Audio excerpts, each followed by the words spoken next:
Hey folks, it's Marvin Cash, the host of the Articulate Fly, and we're back with another Texas Hill Country Fishing Report with Greg Wielander of Upstream on the Fly. How you doing, Greg? Well, hi, Marvin. I'm doing well. We're already into the second week of February. Yeah. Excited to be on the show. Absolutely, and your weather's all over the place. I'm afraid you might tell people to stay home and tie flies. Yeah, it's kind of looking that way. You know, we've had some very nice days over the last couple of weeks, but the weather forecast is looking kind of bleak coming up here, starting around Thursday into middle of next week. How does that translate into things on the water? Well, it's going to probably want to keep you indoors. You know, the lows we're looking at like 17, like in the teens, into the 20s, mid 20s for lows, overnight lows, with highs in the 30s to 40s. And this is out in the outlying, you know, hill country areas, not in downtown Austin or your bigger cities in Texas.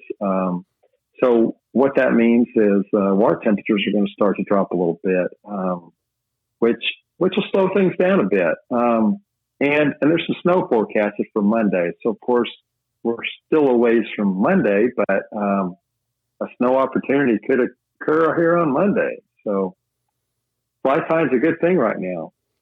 Well, there you go. And if you were going to fly tie in the Texas Hill Country, what should you tie to get ready for the spring? Well, it would be white bass clousers, okay? Because as we're coming out of, you know, January, getting into February, we're all thinking about spring, and we're thinking about the white bass run. There has been a little bit of white bass activity east of Austin, and there's been some farther south. However, what's real crucial to a successful white bass run this spring is we're going to get any rain. We're going to get any flow into our tributaries, because right now a lot of our tributaries and reservoirs, of course, are low. And I would be tying up some white bass clousers. You know, there's basically two sizes. You want to be tying your smaller, you know, I generally tie like on a 52, 62, small Temco hook for small, like size 6, size 8 for the ultra clear hill country streams. And if you're fishing some of the off-color waters that you might see farther east towards Houston, or even farther south below San Antonio, you know, you can then tie more standard hook size, like an 811S or Gamakatsu SL. Gosh, can't even think of the numbers right now, but you know, more of your size 4s and 6s. So that's going to be your standard size clousers for your more off-color water, and chartreuse and white and gray and white, you know, with both dumbbell eyes and bead chain eyes.